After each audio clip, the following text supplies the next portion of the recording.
friends, I'm J Maxwell. Welcome back to my channel. This is J Max Reacts. Tonight I'm watching a video by Honest that says trends we should leave in 2022. Let's see what he has to say. Hello, beautiful people. 2022 has been a somewhat milder year in music, but on the other side, there have been some iconic and controversial pop culture moments, like the Will Smith slap, Kim in the Maryland dress, Kanye's continued meltdown and being an asshole. On the music side of things, so many icons and veteran acts returned: Beyonce, Rihanna, Adele, and Kendrick Lamar. Some hit and some missed. With that being said, there are also some things that I feel have grown in popularity this year that I am not a fan of, and I feel they should be left in 2022. Realistically, that probably won't happen, unless it's more of a quick fad trend. But it usually takes a while for normal trends to die down.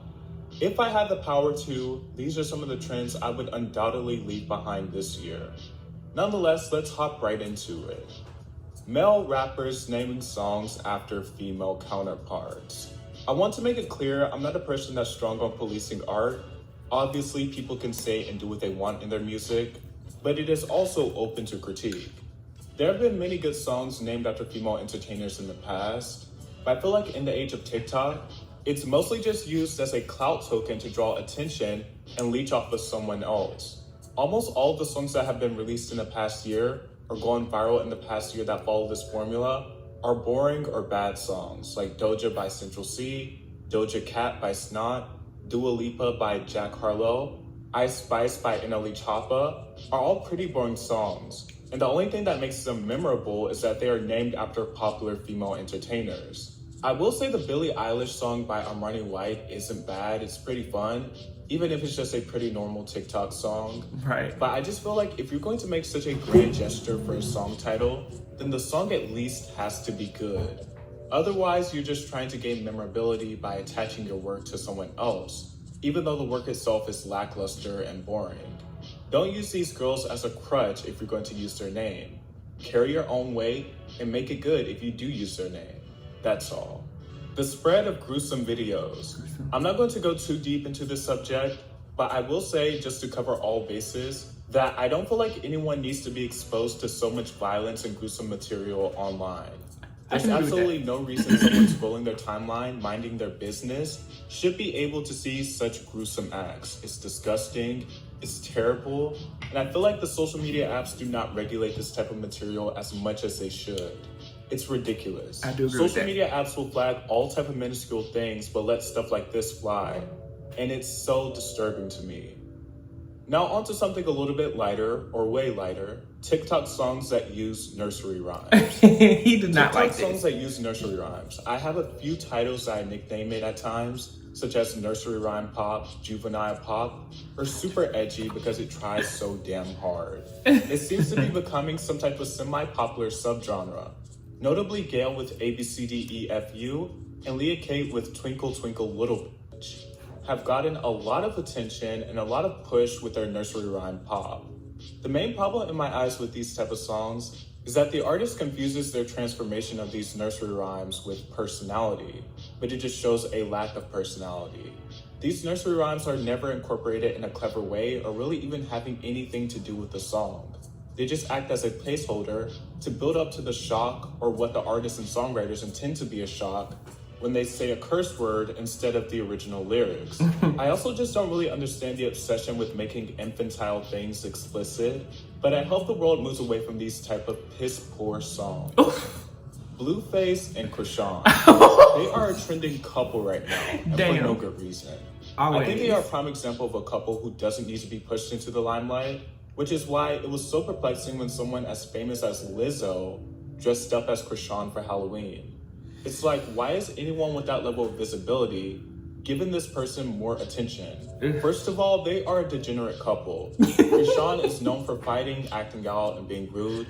And Blueface is known for his offbeat rapping and the same exact thing as Krishan, fighting, acting out, and being rude. That should not be funny to me, but it is. This relationship has taken center stage of their marketing, but they are volatile, they are violent, they are dysfunctional, and just all over the place. From what they have shown, they just don't seem to be good people.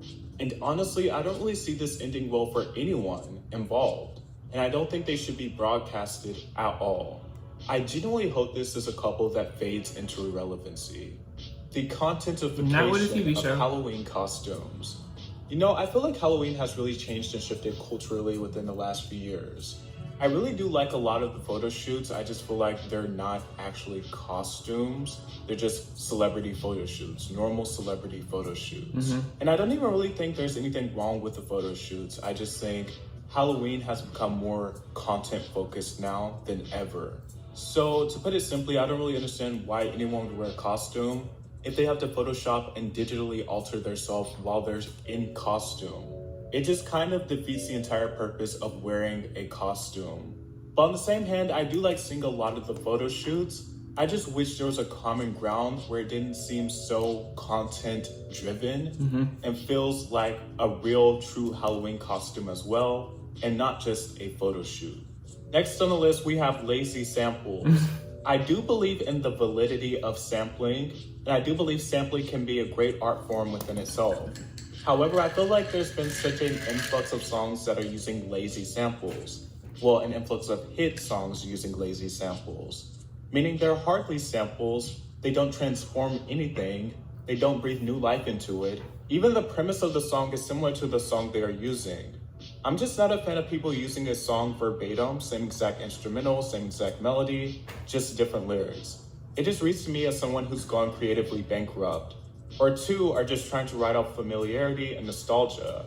And I feel like if a similar or the same instrumental is used, and especially if the original is a super classic, just all around great song, then the artist who is sampling that song needs to deliver a genuinely good performance. If you're going to use the original as a crutch and not an enhancement, then your performance needs to be on par with the original and injecting something new with it.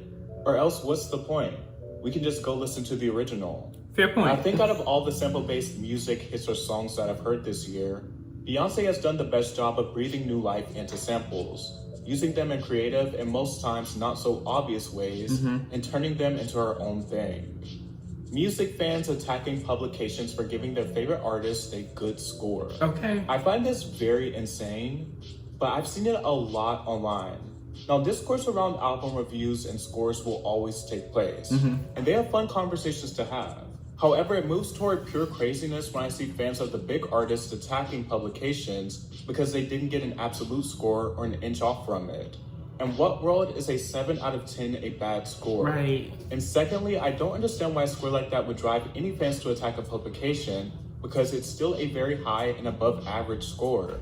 And I've just seen this develop more and more over the years, where like if an album doesn't get a 9 out of 10, they will rip the critics to shreds and dogpile on them. And I just find it to be literally insane. At that point, there's nothing wrong with the critic, there's something wrong with the fan. Now, of course, people can express that they feel the album deserves higher, but making up conspiracies, dragging publications, and attacking people for giving your favorite artist a good and above average score is crazy, legit crazy. Even with actual low scores, it's not right. But it is expected that fans will be upset at something like that.